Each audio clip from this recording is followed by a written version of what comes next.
sebenarnya untuk mengatakan dia positif atau enggak, nah itu sebenarnya ada pemeriksaan namanya swab tenggorok atau nasofaring. Nah itu yang menentukan dia itu positif atau enggak. 1, 2, 3, 4, 5, 6. Nah tadi saya ke hotel ini tadi periksa suhu nih. Oh iya benar. Jadi semua hampir di mana aja itu sekarang udah periksa suhu, dan ini merupakan standar yang bagus juga. Best Western termasuk salah satu yang menjadi standar juga, gitu. Jadi udah ukuran suhu menggunakan termometer tembak ya kalau kita bilang itu.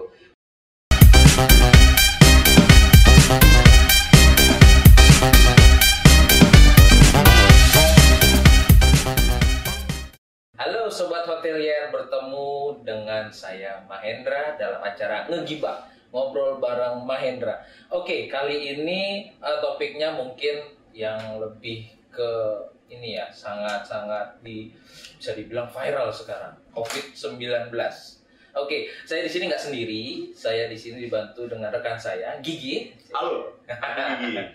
Sekarang Gigi jadi co-host saya nih sekarang, biar rame. Oke, nah gak cuman kita doang berdua, kita juga ada narasumber, yaitu orang yang berkompeten dalam pembahasan sekarang mengenai COVID-19 atau Corona. Beda atau sama, atau bagaimana sih virusnya itu berkembang dan penanggulangannya seperti apa? Mari mungkin kita akan bahas. Oke, dengan Dr. Nelson. Ya, oke, nah ini Dr. Nelson. Dokter boleh dong diperkenalkan? Oh iya. Halo semuanya, nama saya Dr. Nelson Reynaldo Harahap.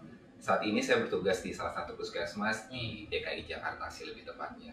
Dan thank you banget buat Best Western udah ngundang saya supaya nanti apa yang kita bilang sharing ya lebih tepatnya sharing supaya semua masyarakat itu tahu sih sebenarnya bagaimana sih pencegahan dan apa sih COVID-19 itu. Semoga sih bisa teredukasi ya. Biar nggak salah paham. Nggak salah paham, bener banget. Berkata ada sekarang yang berita-berita apakah itu hoax, apakah itu benar, apakah itu beritanya masih harus bisa dibilang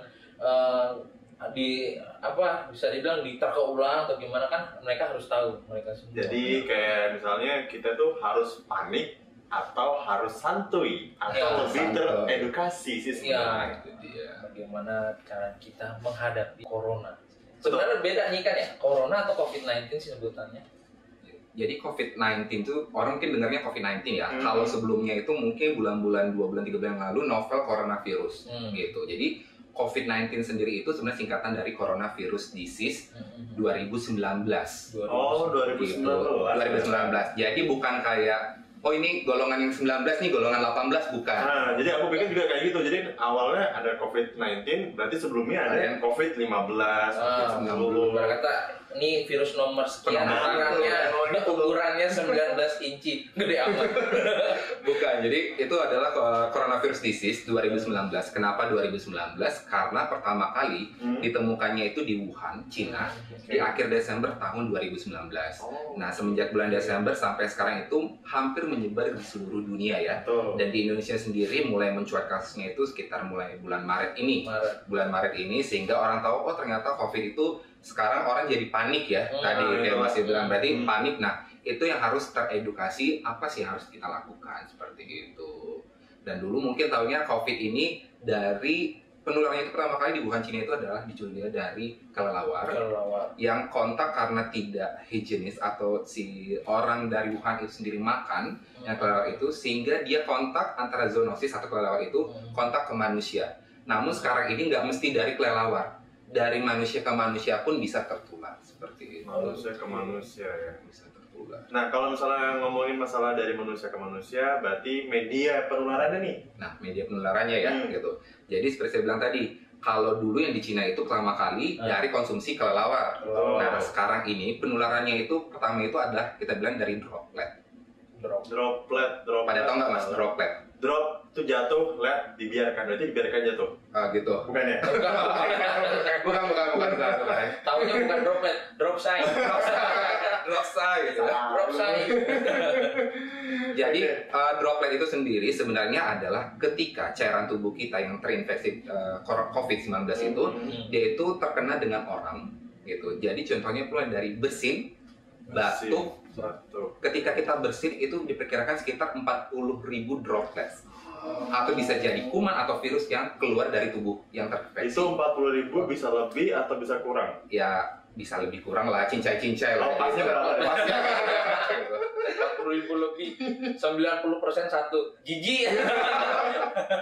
Nah, jadi itu 40.000 nih. Kalau batuk itu diperkirakan sekitar 3.000 droplet. Makanya mungkin masnya tadi pernah bilang kayak, oh gue lihat di TV nih, lihat di TV yang ada orang bersin itu sampai kayak banyak percikan-percikan. Gue kira itu efek dari iklan. Jadi kalau ngiklan kan kadang-kadang suka dilebay-lebayin kan, jadi ada kumannya lah. Tapi itu benar banget sebenarnya gitu. Jadi penularannya ini dari droplet. Jadi ketika pasien itu positif tadinya gitu, dan dia menularkan dan dia tidak tahu cara etika bersin dan batuk yang benar, nah itu akan menularkan kepada orang lain. Nah, memang sekarang ini dalam penelitian ada yang mengatakan airborne. Jadi penularan dari udara nih. Contohnya nih Mas, kayak gua berdiri di sini nih, kosong nih, atau misalnya di tengah jalan, tiba-tiba gua bersin batuk, dia berkeliaran nggak di tengah jalan gitu.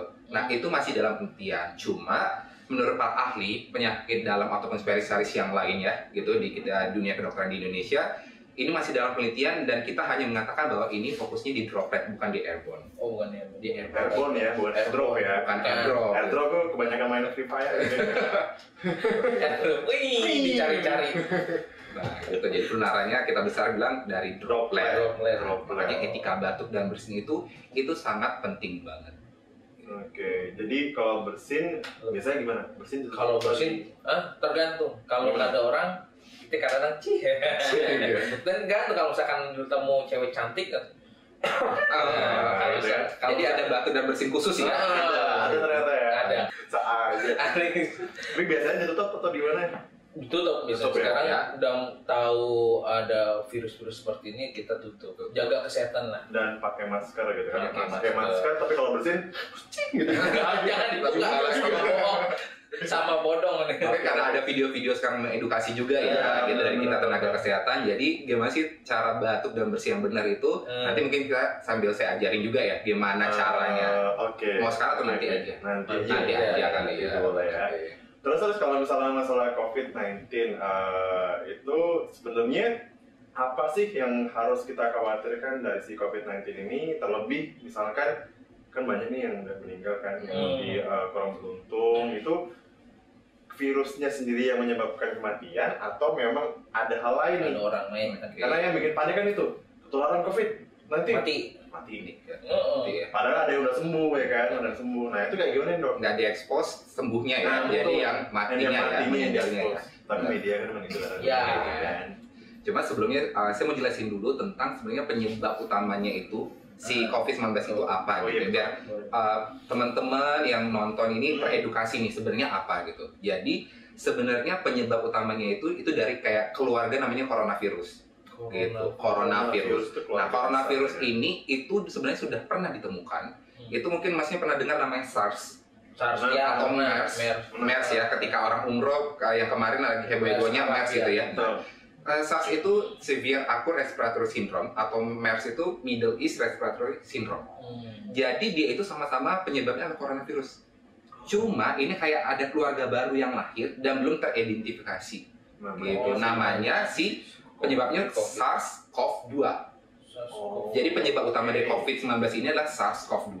Tapi sama dengan maksudnya satu keluarga nih dengan cuma kemarin itu belum teridentifikasi dan istilahnya belum ada. Nah sekarang baru muncul dan kita memang semuanya itu masih dalam tahap penelitian. Anak bawang lah ya. Anak bawang itu baru lahir masih kecil tapi udah hebat gitu ya. Nah itu yang harus masyarakat tahu sendiri penyebabnya itu apa, yaitu SARS-CoV-2. Nah seperti Mas tanyakan tadi, sebenarnya yang perlu penting itu adalah kita itu waspada, wajib waspada, tapi nggak perlu panik. Gitu, nggak perlu panik, waspada. Karena apa? Menurut penelitian juga, ketika kita panik, ketika kita stres, hormon kita itu akan membuat daya tahan tubuh kita akan menjadi rendah.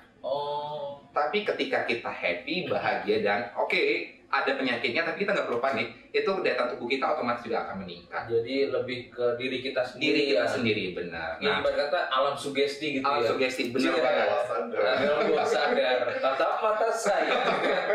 Iya, jadi itu. Nah, yang orang tahu kan sekarang kok meninggalnya banyak banget. Yang meninggalnya banyak banget. Jadi yang saya baca, menurut dari artikel-artikel yang saya baca, terus ada di grup diskusi tenaga kesehatan, dokter-dokter, jadi sebenarnya yang menyebabkan meninggal sampai kemarin itu kalau nggak salah 32 ya Mas ya? 32, update terakhir per 20 Maret kemarin, dan di tanggal yang kasusnya itu 369, yang sembuh itu sekitar 12 ya. Jadi memang lebih banyak angka gitu, karena kayak CFR atau case fatality rate-nya itu kita termasuk memang sudah tinggi sekarang gitu. Nah, yang saya baca itu bahwa yang meninggal ini adalah pasien-pasien terkena COVID-19 yang positif namun disertai dengan comorbid. Pada tahu nggak Mas comorbid? Comorbid. Bukan aku taunya komorgas ya. Comorbid. Gue kalau maksudnya comorbid ingetnya kombi. Kombi. Comorbid apa nih? Comorbid. Jadi comorbid itu adalah ada penyakit penyerta lain. Gitu. Jadi ketika pasien itu meninggal itu dia pertama sebenarnya ada penyakit yang lain. Contohnya nih penyakit ginjal, penyakit hati, darah tinggi, kemudian diabetes atau penyakit-penyakit imunokompromis. Imunokompromis dalam arti memang daya tahan tubuhnya itu selalu nggak bagus pada pasien-pasien HIV atau penyakit yang lain. Nah, penyakit menyerang imunitas gitu. Imunitas. Nah, jadi penyakit-penyakit kita ada darah tinggi, penyakit ginjal atau penyakit yang lain ada. Kemudian timbul COVID-19 itu, nah itu memperparah. Dan ini cenderung terjadi banyak yang meninggal itu ada pada usia lansia. Oh iya benar. Kan, kata orang yang imunitasnya rendah ya. Sudah, jadi nggak sekuat dengan kita yang masih muda-muda sih. Gitu. Kan kita masih muda. Masih muda. Hitungannya muda gitu ya. Jangan lihat KTP, jangan buka KTP. Masih. Jadi ketika yang kasus-kasus sembuh sekarang ini itu memang diteliti mereka tidak memiliki comorbid dan usianya cenderung belum lansia. Nah, jadi ketika lansia daya tahan tubuh kita jadi rendah dan ditambah dengan penyakit penyerta lain itu yang dilaporkan bahwa ada kasus yang meninggal gitu. Kayak kemarin yang pertama kali ada 01, 02, 03 yang dari Jawa Barat, Depok ya gitu. Nah, mereka dinyatakan sembuh karena dari usia juga masih muda dan tidak ada penyakit penyerta yang lain. Seperti itu. Yang muda berarti nggak boleh panik. Nggak boleh panik. Tapi tetap waspada. Jangan sembrono pokoknya. Benar. Pokoknya tetap waspada. Tapi jangan anggap remeh ya. Ibarat kata yang punya imunitas rendah itu bakalan punya resiko besar. Oh, ibarat kata kalau misalkan yang meninggal tuh ditonjok sama 2 orang bos, COVID duluan. 2 kali lipat resikonya lebih cepat sih ya. Kalau misalnya udah kayak gitu nih dok, kita kan juga ngeri-ngeri sedap sih sebenarnya kan. Bilang panik, yang mau bilang panik sebenarnya nggak ada salahnya juga sih bilang panik karena begitu cepat penularannya dari manusia ke manusia lain melalui droplet. Kan bisa dibilang melalui udara dulu ya, droplet. Terus kira-kira kalau misalnya pengen tahu nih dok gejalanya ya. Berarti gejala untuk COVID-19 ini apa gitu? Karena kan kita melihat nih misalnya aku ngeliat Pak Mahe sehat-sehat aja. Terus ternyata waktu cek positif. Nah, takut kan? Jadinya kan ngeri kan ini. Oke, nah itu kan harus teredukasi ya. Sebenarnya gejalanya itu apa aja tuh Mas? Jadi gejalanya sebenarnya kayak influenza biasa sebenarnya, kayak saluran pernafasan biasa, ISPA kita bilang ya. Tapi dia itu sertai pertama gejalanya itu adalah demam. Makanya mungkin tadi kayak saya masuk foto nih diperiksa nih suhunya gitu. Ketika dia lebih dari 38 derajat Celcius, itu satu keluhannya. Yang kedua keluhannya itu adalah di saluran pernafasan, bisa bersin, batuk atau sesek. Batuk atau sesek. Nah, ini adalah gejala-gejala yang kemungkinan untuk bisa dibilang COVID atau penyakit yang lainnya. Oh, jadi ibarat kata panas, apakah panas dulu ataukah karena gejala batuk? Nah, itu ada kriterianya Mas. Gitu. Kriterianya dengan adanya keluhan-keluhan tadi, gejala tadi, kita ada mengkategorikan nih. Ada pertama namanya ODP.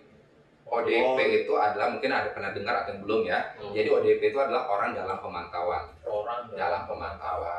Gimana sih dikategorikan ODP? Ketika pertama, dia ada demam, tidak ada batuk pilek. Dia ada riwayat kontak atau riwayat berkunjung dari luar negeri, dari negara yang positif terjangkit. Contohnya, kayak Masnya nih, ada demam tiba-tiba 38,5. Kemarin baru dari Malaysia. Nah, itu bisa dikatakan dengan ODP. Jadi setelah mereka travel langsung panas gitu, demam, dan suhunya 38 derajat Celcius. Nah, yang kedua dikatakan ODP ketika dia tidak demam, tapi ada keluhan batuk, pilek, sesak, dan disertai dengan tadi dari wilayah negara terjangkit. Oh. Itu dikatakan ODP. Nah, treatmentnya sebenarnya apa kalau misalnya dengan orang dengan ODP? Apa yang harus dilakukan? Yang pertama, dia mungkin bisa memberikan obat, dokter atau tenaga medis itu memberikan obat simptomatik sesuai dengan gejala. Misalnya dia demam, kita minum obat demam. Kalau batuk pilek, minum batuk pilek. Dan yang dilakukan kedua adalah dia harus isolasi di rumah selama 14 hari. 14 hari Di rumah. Nah, itu harus ditekankan kepada seluruh masyarakat yang mungkin lagi heboh sekarang social distancing ya. Tapi nanti akan saya jelasin nih, sebenarnya social distancing itu benar-benar harus dipatuhi itu karena apa gitu. Nah, yang kedua tadi ODP-nya. Yang kedua itu ada PDP. PDP. Bukan partai, bukan apa, PDP. Hampir kelewat. Jadi PDP itu ada pasien dalam pengawasan. Pasien adalah orang yang sudah sakit atau bagaimana itu? Oke, jadi PDP itu pertama, kalau tadi kan salah satu nih ODP. Bisa demam tapi tidak batuk, ada negara terjangkit, atau batuk tidak demam, negara terjangkit. Ketika dibilang PDP ada beberapa kriteria. Pertama, ketika dia demam disertai dengan batuk, kemudian dari negara terjangkit. Demam, batuk, pilek, sesak itu, dan kemudian ada dari negara terjangkit. Itu bilangan PDP. Oke. Yang kedua, itu ketika dia ada demam, kemudian ada riwayat kontak dengan pasien yang COVID-nya positif. Jadi sudah ada positif, dia misalkan nih orangnya kena COVID. Ada satu orang nih kena COVID positif, kita ada demam. Nah, itu kita dikatakan dengan PDP. Ada pemicunya dulu. Ada pemicu. Nah, ketika yang ketiga, dia ada keluhan infeksi saluran pernapasan berat, atau kita bilang ada pneumonia berat juga, dan dia dari negara terjangkit, yang misalnya mungkin dari yang luar negeri yang udah positif kasusnya ya, itu dikatakan dengan PDP. Nah, ada lagi pengkategorian ketiga. Pengkategorian ketiga itu namanya kontak erat. Nah, ini yang harus diketahui, kontak erat. Jadi kontak erat itu ada dua nih. Erat banget gitu. Erat banget. Pokoknya gua malu gini banget. Jadi kontak erat itu ada dua. Ada kontak erat resiko rendah, ada kontak erat resiko tinggi. Kontak erat resiko rendah, contohnya gini. Ketika saya nggak punya keluhan ya, ketika nggak ada demam, nggak ada batuk pilek, tapi saya kontak dengan pasien yang dikatakan PDP. Kontak erat yang resiko rendah. Jadi dia nggak ada keluhan sama sekali, tapi dia kontak dengan pasien-pasien dikategorikan PDP, pasien dalam pengawasan tadi. Tapi belum tentu positif. Belum tentu tertular gitu ya. Belum tentu yang tadi kalau bisa diperiksa itu dia COVID-nya positif. Nah, kalau itu resiko rendah. Kalau resiko tinggi, dia itu pasien tidak ada keluhan, tapi dia kontak dengan pasien yang positif COVID-19. Sudah positif nih. Nah, itu resiko tinggi, nggak ada keluhan. Saya nggak ada demam, saya nggak ada batuk, saya nggak ada pilek. Tapi ternyata di tangga saya itu yang kemarin meninggal atau dirawat rumah sakit ternyata COVID-nya positif. Kontak erat resiko tinggi. Berkata nih orang udah kena, tapi kita masih berhubungan gitu ya. Iya. Nah, dan kita juga nggak ada gejala. Nah, itu yang istilahnya gejala-gejala dan pengkategorian harus diketahui oleh seluruh masyarakat khususnya. Nah itu sendiri bagaimana, jadi beda-beda treatment nih, beda-beda terapi penanganan. Kalau yang tadi ODP cukup hanya pemberian simptomatik, ODP tadi ya, dia hanya keluhan demam tapi hanya dari negara terjangkit saja. Dia itu minum obat simptomatik sesuai gejala, seperti demam atau misalnya batuk pilek, terus dia isolasi di rumah selama 14 hari. Tapi ketika pasien itu sudah dikatakan PDP, pasien dalam pengawasan atau dengan kontak resiko tinggi, dia harus segera untuk melakukan pemeriksaannya ke rumah sakit. Rumah sakitnya kayak gimana nih kata? Rumah sakitnya itu sebenarnya bisa rumah sakit mana saja, karena kita rumah sakitnya itu memang ada sekarang rumah sakit rujukan. Iya. Rumah sakit rujukan itu kita kalau yang saya tahu itu 9 ya. Cuma yang awal-awal itu ada 3, Sulianti Saroso, Persahabatan dan Gatot Subroto.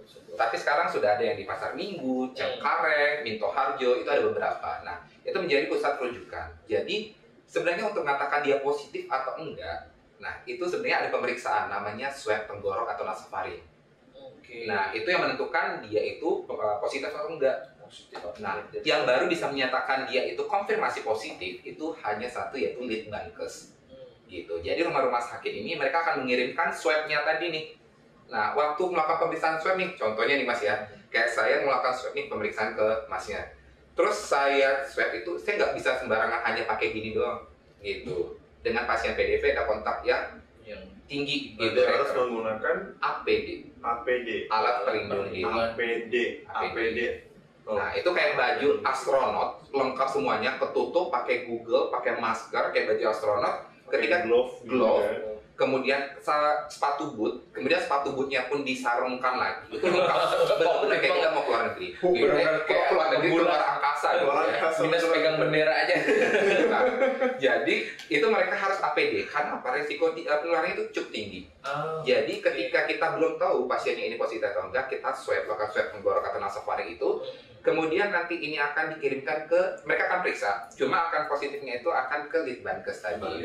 Makanya swab tenggorok. Jadi sekarang itu ada yang mandiri, pemeriksaan secara mandiri. Contohnya nih Mas, aduh, gue kayak jadi parno nih, ketemu sama orang nih, gue pengen sendiri di pemeriksaan, bisa gitu, bisa jadi mandiri gitu. Dan ini mandiri ada beberapa rumah sakit yang sudah boleh dan sudah bisa melakukan pemeriksaan mandiri ini gitu. Cuma memang kalau tidak salah dikenakan biaya ya, gitu, dikenakan biaya. Oh, ada biayanya. Ya, range-nya nanti mungkin bisa ditanyakan, cuma cukup lumayan lah ya gitu. Tapi ketika pasiennya ini dinyatakan positif, itu ditanggung oleh pemerintah. Gitu. Nah, swab tenggorok itu menandakan pasti dia COVID positif.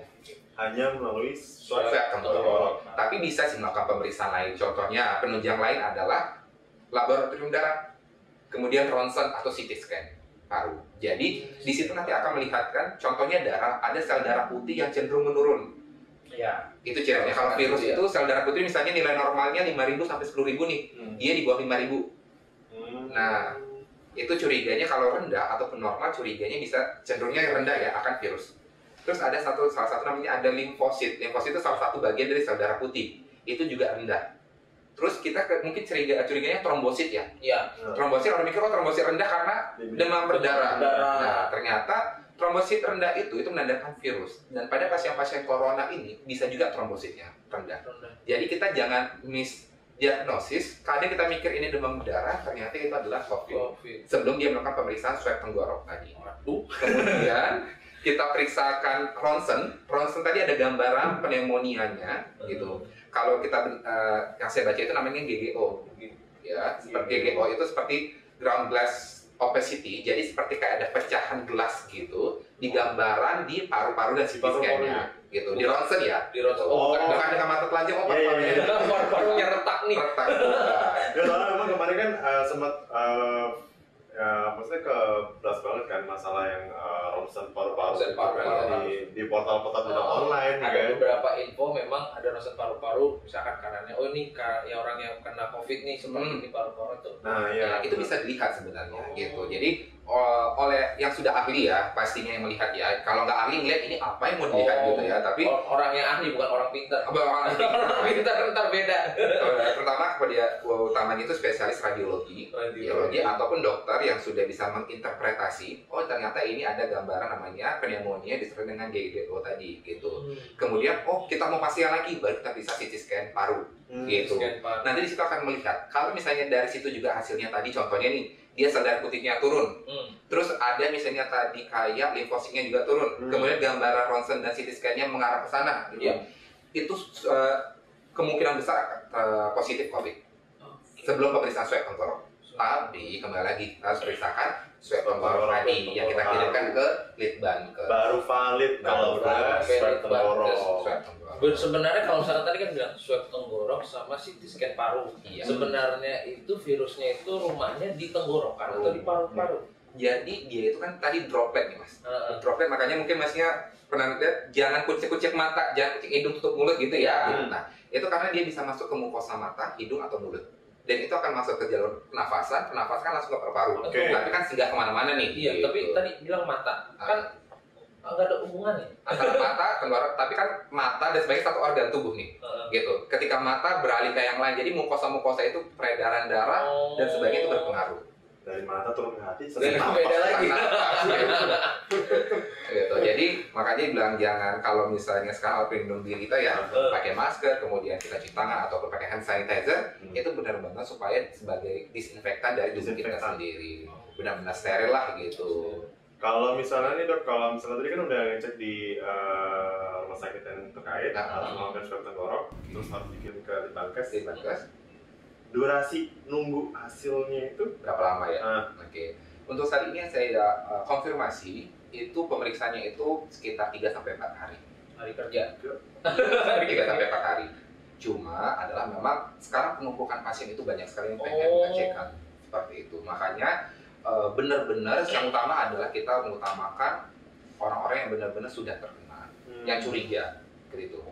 Dia untuk melakukan pemeriksaan yang memang istilahnya butuh banget nih, seperti itu. Karena dia butuh 3 sampai 4 hari. 3 sampai 4 hari. Nah, Berkata yang misalkan punya indikasi, oh ini batuk sama tenggorokan sakit sama lemas-lemas, pasti kamu duluan itu atau gimana? Nah, jadi yang tadi saya bilang kalau misalnya dia ODP, PDP tadi, yang PDP yang wajib swab tenggorok. Tergolong tadi ya. Ya, PDP. PDP. Tapi kalau ODP sekarang kita menganjurkan boleh deh swab tenggorok, tapi lebih diutamakan tadi PDP dulu supaya yang ada keluhan dan ada kontak tadi itu benar-benar kita mau memutuskan mata rantainya. Berarti PDP dan kontak erat. Iya, yang tinggi. Yang tinggi, yang harus yang swab tenggorok tadi. Tapi yang ODP boleh nggak? Boleh saja, tapi diutamakan dulu lah yang PDP dan kontak erat tinggi gitu.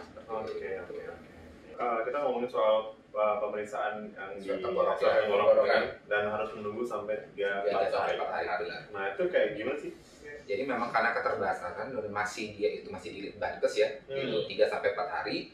Jadi memang dan masih hanya satu-satunya di sana, memang butuh waktunya. Pemeriksaannya memang butuh waktu gitu.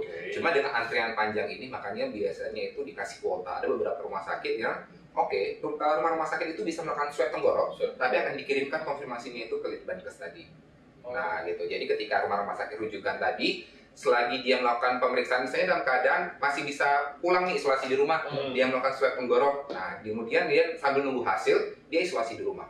Tapi ketika dia ada keluhannya tadi dalam PDP dan keluhannya memberat, dia harus dirawat di rumah sakit seperti itu. Sedangkan sebenarnya pengobatannya itu sampai sekarang nih Mas ya, pengobatannya itu belum ada yang spesifik untuk khususnya COVID-19. Belum ada yang spesifik. Berarti belum ditemukan. Belum ditemukan karena tadi ini kan kasusnya virusnya ini baru.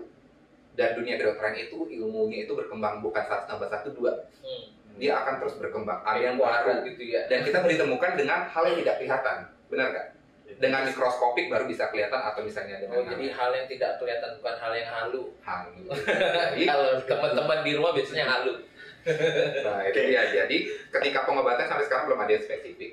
Cuma ketika pasien, menurut artikel yang saya baca dan ada webinar untuk dokter penyakit dalam seluruh Indonesia, ketika pasien itu dirawat inap, obat-obatnya itu pertama bersifat sportif. Sportif itu pertama pemberian cairan, kemudian oksigen ketika dia mengalami sesak, kemudian nutrisi yang baik, dan ada beberapa obat, yaitu obatnya itu antivirus juga. Antivirusnya ini, obatnya ini dulu digunakan untuk kasus flu burung.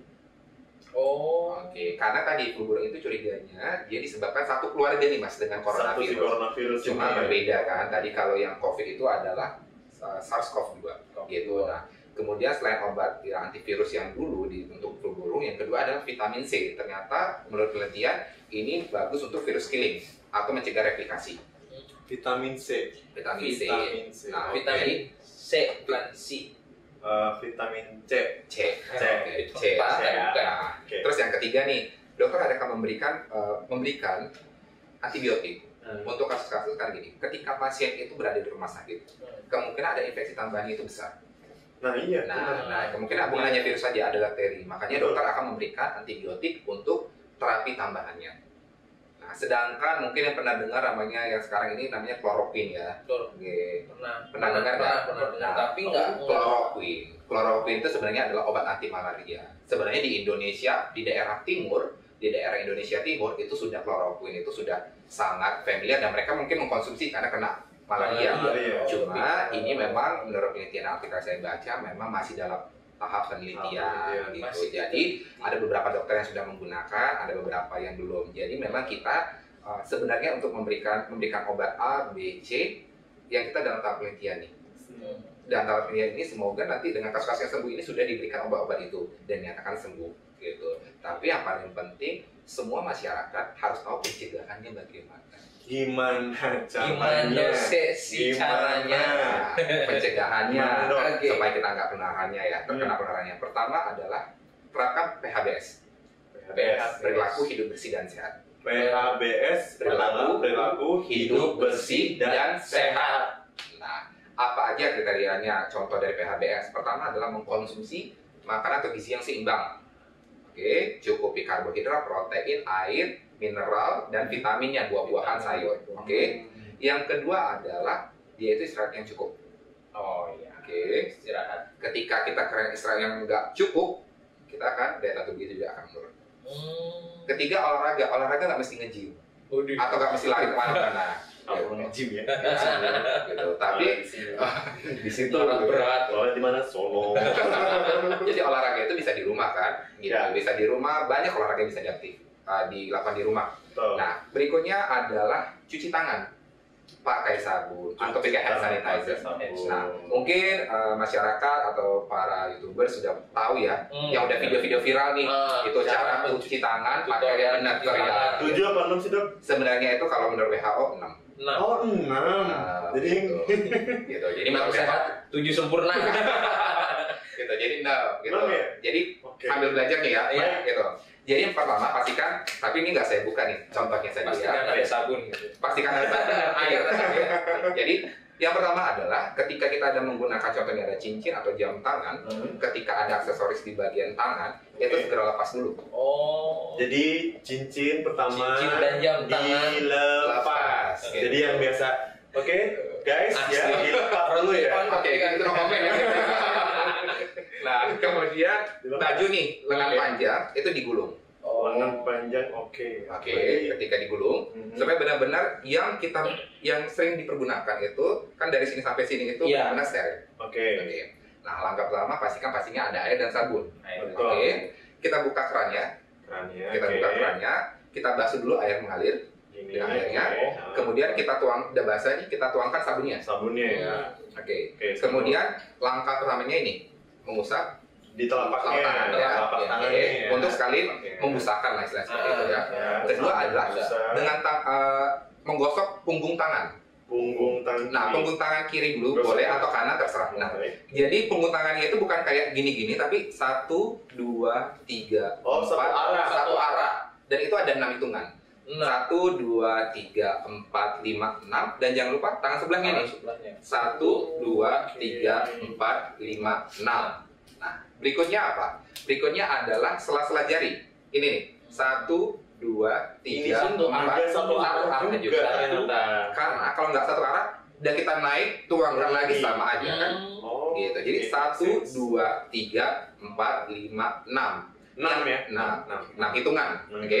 Lalu yang ketiga, dengan posisi tangan mengunci, kita buku-buku jari nih. Kalau kita bilang buku-buku jari. Jadi seperti ini, tapi depan belakang nih bergerak 1, 2, 3, 4, 5, 6. Tetap satu arah juga nih, Dok? Iya, Satu arah 1, ya. 2, 3, 3, 4, 5, 6. Nah, Lalu langkah berikutnya. Nah, Oke. dengan cara memutar ibu jari seperti gini. Ini kan diputar Oh. 1, 2, tapi ini juga ikut. Oh, sorry. 1, oh, 2. dari sini berarti kesapu semua Ya, ya. jadi jempolnya bukan yang muter sini, tapi di sini. 1, 2, salah nih mas. Sorry. Nih, oke, jempol ke atas. Ah, ini sini. Gini. Ah, 1, 2, ini juga digosok. 1, Oh. 2, 3, 4, 5, 6. Oke. 1, 2, 3, Ini, 4, 5, 6. Nah, terus kuku. Nah, sering lupa nih kuku nih. Kuku di telapak tangan arah berlawanan arah jarum jam. Jadi 1, 2 berlawanan gini ya. aja. Iya. 1, 2, 3, 4, 5, 6. 1, 2, 3, 4, 5, 6. Oke. Oke, ketika itu sudah semuanya kita basuh. Masuk lagi. Sudah basuh, udah bersih nih. Udah bersih. Tidak ada sabun lagi. Ambil tisu. Nah, contohnya nih ya, udah bersih. Tisu. Tisu. Ketika ambil tisu, lap kering. Oke. Tisunya jangan dibuang langsung. Tisunya digunakan untuk menutup keran. Oh, Oke, jadi wah, tetap biar bersih. nggak ada kontaminasi gitu. Kita udah bersihkan, terus kita yang keran tadi masih ada kuman-kumannya, kita Iya, kena lagi. iya, tuh. iya. Oh, Gitu. ada Jadi cara lainnya dong. Udah selesai, gini. Belum tutup Ki. Gitu. Oh, gitu ya. gitu. Belum Benar juga. tutup Ki. Nah, ketika tadi sebelum dibuang ditutup kerannya, barulah dibuang. Oh, Itu yang benarnya. Oke. Terus ada satu lagi pencegahannya, etika batuk. Harus benar etika batuk dan bersin. Nah, caranya ketika batuk dan bersin, kalau dulu kan orang batuk bersin mungkin acim gitu. Ya itu dipercikan 4.000. Nah, itu bersin kayaknya. Oh, itu bersin. Ya. Oh ya. Jadi kan bersin Kembali. Mah zaman dulu spontan. Nah, ketika sekarang itu ada diajarin kalau misalnya etika bersin dan batuk. Utamanya batuk ya. Pertama, kalau misalnya kita tidak menggunakan ada tisu ataupun masker, boleh menggunakan lengan bagian dalam baju ataupun tak lengan kita, batuknya seperti ini. Oh gini. Gitu. Gitu. Oke. Yang kedua, jadi biar dia nempel di sini. Oke, karena posisi sini kan tidak mudah kontak kita menggunakan tangan kan, misalnya kita kemana-mana ya. Gitu. Nah, yang kedua, ketika ada tisu, boleh digunakan lagi ya tisunya ya. Pas mau bersin batuk, tutup Gini kan. Oke. Kemudian langsung dibuang. Oke. Yang ketiga, kalau ada masker nih, langsung menggunakan masker. Oh, Batuk di dalam masker. Di dalam masker. Iya, dibuka lah. Bahaya. Malah dibuka. Nah itu, dan saya harapkan sih sebenarnya ini bukan pada saat coronavirus saja berkembang. Ini untuk penyakit yang lain, contohnya TBC dan penyakit infeksi paru lainnya, tetap menggunakan etika batuk seperti ini. Karena kita memang lagi hotnya tentang COVID-19, tapi kasus TBC pun di Indonesia itu cukup tinggi. Gitu. Jadi penularannya pun sangat-sangat tinggi. Oke, ingat, tetap waspada, jangan panik. Jangan panik. Itu yang penting. Oke, nah kemudian kalau dinyatakan sembuh nih pasien udah dirawat, gimana sih mengatakan sembuh benar-benar udah nggak ada lagi nih COVID-nya? Ketika dia pasien itu dinyatakan positif COVID-19, dia melakukan pemeriksaan 2 kali secara berturut-turut, misalnya hari pertama dan hari kedua, setelah melewati masa 14 hari, diperiksakan 2 kali, kalau dia hasilnya negatif berarti dia sudah sembuh. Berarti itu dia dibilang sembuh karena sudah melewati 2 kali pemeriksaan. Nah, tadi kan kita ngomongin masalah yang orang yang benar-benar dibilang sembuh itu adalah yang melakukan setelah melewati masa inkubasi tadi 14 hari, dia lakukan pemeriksaan 2 hari berturut-turut, swab tenggorok juga dan swab nasofaring itu.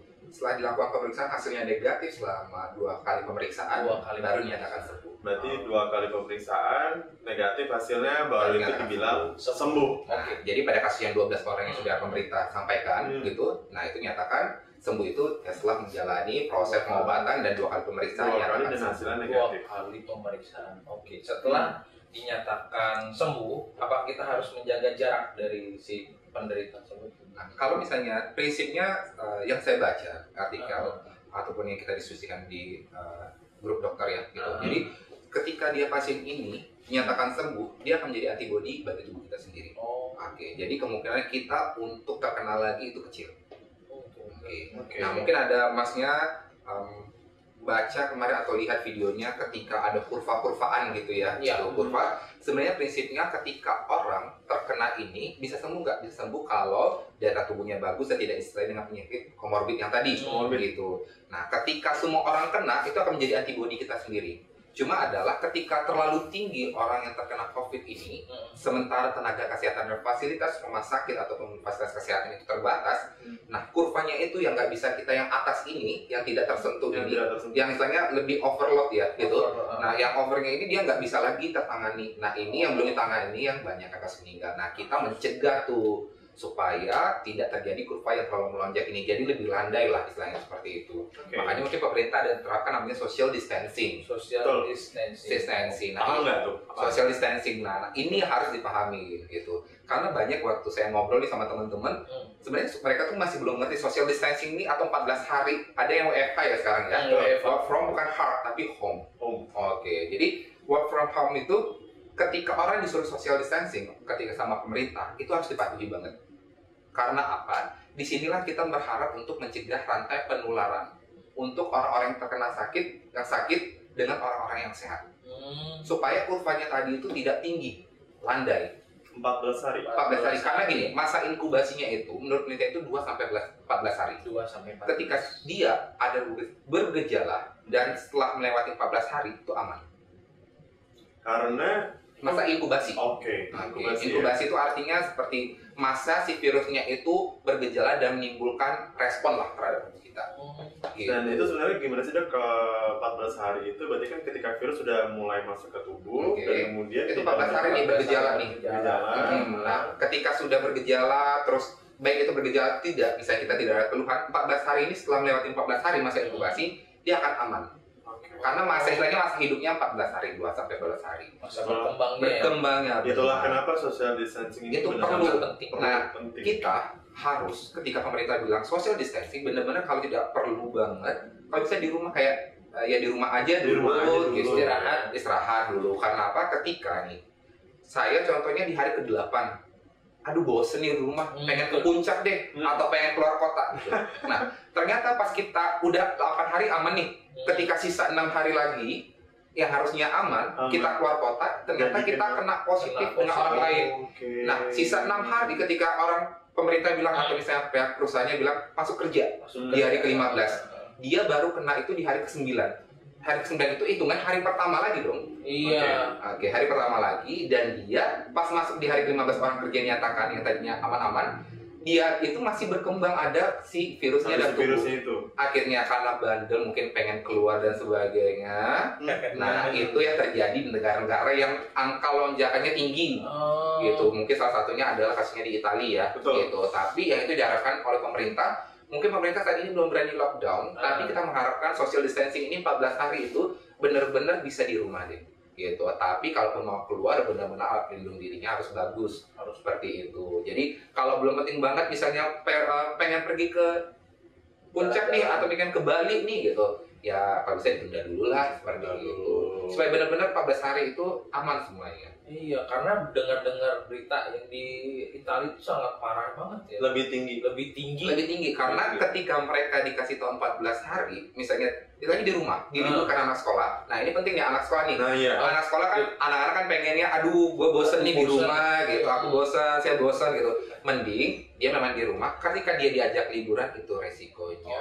Di Italia terjadi seperti itu, ke pantai atau ke tempat rekreasi, penularannya itu cepat karena tidak mematuhi aturan itu. Tapi berharap banget sih semua kasus ini, semua COVID ini cepat berlalu ya. Amin. Gitu. Dan kita pastinya berharap kita semuanya sehat, asal tadi jangan panik, tetap waspada dan ikuti arahan dari pemerintah supaya penyebaran atau penularannya itu kita putus di mata rantainya seperti itu. Sebenarnya langkah 14 hari itu simpel ya, cuma di rumah istirahat, isolasi diri, bukannya isolasi berkata jangan terlalu tutup banget atau apa.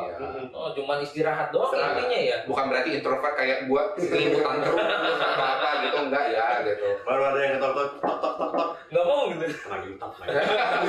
Kayak gitu. Jadi tetap beraktivitas di rumah seperti biasa, tapi memang benar-benar dipatuhin lah untuk 14 hari di rumah. Kita memutus rantai penularan. Kita nggak tahu sampai kapan ini terjadi, tapi kita berharap semuanya bisa selesai lah ya gitu. Bukan hanya di Indonesia tapi di dunia. Karena ketika Indonesia selesai, di dunia masih berkembang, penularannya mungkin bisa terjadi lagi seperti itu. Nah, kalau misalnya nih, itu kan tadi social distancing untuk yang istirahat di rumah. Benar. Buat kita hotelier yang memang karena tuntutan kerjaan harus keluar rumah dan harus berinteraksi sama orang. Tadi kan sempat disebutin cuci tangan, pakai sabun gitu kan. Terus misalnya kita ketika batuk, kita nih yang di luar. Itu harus kayak gimana dok? Jadi kalau misalnya pun kita tidak dapat WFH, work from home, misalnya kita harus bekerja, satu ya tadi alat pelindung diri kita harus bagus. Ketika kita merasa kita batuk walaupun belum tentu COVID, kita pakai masker. Ketika kita bersin mulai batuk, pakai masker. Dan tadi saya ke hotel ini tadi periksa suhu nih. Oh iya benar. Jadi semua hampir di mana aja itu sekarang udah periksa suhu, dan ini bukan standar yang bagus juga. Best Western termasuk salah satu yang menjadi standar juga. Gitu. Jadi udah ukuran suhu menggunakan termometer tembak ya kalau kita bilang itu. Ukuran suhu kalau dia misalnya kurang dari 37,5 atau 38 dia masih aman. Tapi ketika dia 38 derajat Celcius, lebih baik menyarankan untuk periksakan dulu ke dokter nih. Seperti itu. Dan kedua tadi saya lihat juga ada hand sanitizer ya. Itu benar juga. Jadi tadi mungkin habis dari mobil megang, terus yang lain aman, istilahnya dimegang duit dan sebagainya, ya bolehlah dibersihkan cuci tangannya. Kalau nggak pakai sabun, ya ada hand sanitizer. Terus tadi saya lihat lift juga udah ada yang menghadap ke mana ya, jadi kayak ada alatnya yang berhubungan langsung ya, berhubungan kontak langsung. Itu bagus juga gitu, supaya istilahnya kita tidak berinteraksi terlalu dekat dengan orang lain, jadi ada yang menghadap kiri, kanan, depan, belakang. Dan itu tidak saling berhadapan. Tidak saling berhadapan. Dan tidak saling berdesak-desakan juga. Karena Betul. sudah diatur posisinya. Atau posisi, nah itu benar banget. Jadi yang diterapkan oleh Best Western Hotel ini udah Nah. sesuai standar ya. Dan semoga pastinya semua karyawan dan siapapun yang akan menginap di Best Western ini aman lah semua dari COVID-19. Aman. Seperti itu. Dan pasti kayaknya kalau misalnya saya dengar juga Best Western udah pasti membersihkan segala sesuatunya itu. Bener. Disinfektannya juga bagus ya. Kita pakai yang simpel-simpel aja sih. Simple. Nah itu yang simple itu yang harusnya bisa dipergunakan bukan hanya di hotel, di rumah Di atau rumah siapapun juga bisa. gitu. Karena disinfektan itu memang agak susah sebenarnya didapat yang benar-benar disinfektan ya. Tapi menurut para ahlinya gitu, yang saya juga dengar tadi dari karyawan yang lain juga nih mas, katanya yang untuk bersih-bersih itu udah pakai katanya backclean juga bisa ya. Ya, Jadi backclean untuk lift ataupun misalnya setelah pengunjung gitu, pengunjung hotel keluar dari ruangan ini katanya dibersihkan terus dilap semuanya, itu udah langkah yang benar juga. Kalau yang untuk di rumah, misalkan nih, kan tadi yang untuk di luar rumah, aktivitas, kemudian di hotel, Best Western Premier The Hive juga kan. Terus untuk yang di rumah-rumah nih, yang pakai desinfektan dari Baiklin tadi? Iya sama. Jadi yang di hotel pun bisa digunakan juga kayak di rumah gitu. Jadi kalaupun nggak ada didapat desinfektan yang mungkin dipakai instansi kesehatan ya, bisa pakai Baiklin atau Lysol Carbon. Tapi yang paling mudah dapat mungkin yang Baiklin ya gitu. Jadi contohnya nih, meja, kursi, stainless atau dinding itu bisa menggunakan lap dan Baiklin dibersihkan di lap. Itu Baiklin baru kita lap gitu ya. Iya. Nggak usah terlalu tinggi juga kali ya, nggak usah orang yang panik. Jadi dianggap yang kita itu dapat menjangkau semana. Oke. Kata kalau ke atas secara kalau sampai semuanya ya. Benar. Jadi semuanya bisa menjaga dirinya di luar rumah menggunakan APD, di dalam rumah menggunakan disinfektan ataupun di hotel, itu semua bisa dilakukan. Dan Best Western sudah menggunakan sesuai dengan yang dianjurkan oleh pemerintah sih sebenarnya gitu. Jadi semoga Best Western ataupun yang teman-teman yang lain tetap sehat deh, intinya seperti itu ya. Mantap loh. Oke, berarti udah paham semua kan ya, udah paham ya. Jadi memang kita nggak harus panik, nggak harus panik. Udah ikutin aja lah arahan dari pemerintah. Kan udah jelas diinformasikan selama itu work from home atau mungkin harus istirahat ya. Dulu. Jangan dipakai buat main-main. Nah, jangan dianggap remeh juga. Gue 14 di rumah, gue pengen ke puncak nih, pengen kemana-mana nih. Jangan. Ayo, kemarin ke puncak sama ke Carita siapa? Jangan. Gitu, ya. Atau mungkin kalau misalkan pacarnya 14 hari pasti di rumah, nggak bakalan kemana-mana. Kalau sama cewek ayam di mana, di rumah, bohong pasti dia di rumah, nggak kemana-mana. Nah, itu aja sih. Semoga sih edukasi ini, sharing ini dapat bermanfaat bagi semua yang melihat YouTube channel Hoteliers ya. Betul. Nah, jadi selama Best Western ini supaya tidak simpang siur lagi. Oh, ketika gue nggak perlu panik, saya nggak perlu panik. Apa yang harus dilakukan itu udah tahu. Jadi semua tetap waspada, tidak panik dan tetap berdoa pastinya. Semoga semuanya dapat terlewati. Amin. Mungkin itu aja sih yang dapat saya sampaikan. Semoga bermanfaat ya. Oke. Semuanya. Ini sangat bermanfaat banget informasinya. Pokoknya intinya jangan panik. Jangan panik. Oh iya, satu lagi. Kalau misalnya sekarang ada salaman pun ya jangan berjabat tangan, udah ada tuh ya. Boleh gini atau gini gitu. Jadi untuk kontak dengan orang mungkin dibatasi seperti itu. Ya, jadi atau tadi kayak ada siku gitu. Kalau siku itu kan sebenarnya kita ngikutin dari Menteri Sebelumnya sama Yusuf Kala ya gitu. Jadi mungkin pakai siku. Tapi sekarang orang sudah mengerti kok ketika orang bilang salam. Kalau dulu kan bukan mukrimnya gitu ya. Tapi sekarang udah aman kok, orang nggak tersinggung sih gitu. Dan kasus sekarang ini dengan seperti ini atau salam, kan mungkin di hotel bisa terapkan juga seperti ini. Dari kami hotel pasti ada salam tersendiri ya gitu. Gini dan juga begini. Nah itu sangat bagus sekali untuk kontaknya itu kurang seperti itu. Misalkan bahasa anak gaul nggak usah sentuhan tangan, cukup naikin alis saja. Ayo.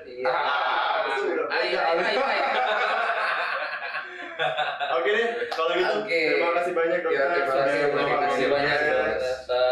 Oke, nah udah tahu informasinya, sudah tahu apa yang harus dilakukan. Jangan heboh, jangan panik, jangan kebakaran jenggot lah. Pokoknya ikuti apa instruksi yang diinformasikan oleh pemerintah. Dijamin 14 hari ini kita sukseskan. Amin. Pokoknya tidak ada bencana yang menimpa negeri Indonesia. Amin. Indonesia Nasib hebat ya. Indonesia berarti Hebat. nasib Indonesia tergantung pada kalian semua nih. Kita juga. Tuh kita semua di sini. Kita putus rantai penularannya ya. Sip, mantap. Oke. Terima kasih Sobat Hotelin telah melihat dan menyimak video kali ini. Nah, kalau misalnya kalian mau komen silahkan di bawah ini. Oke, dokter terima kasih banyak Terima kasih, untuk Mas. waktunya. Terima kasih. Oke, yuk jangan lupa nanti next ditunggu ya. Dadah, bye bye. Dadah, bye bye Sobat Hotelier.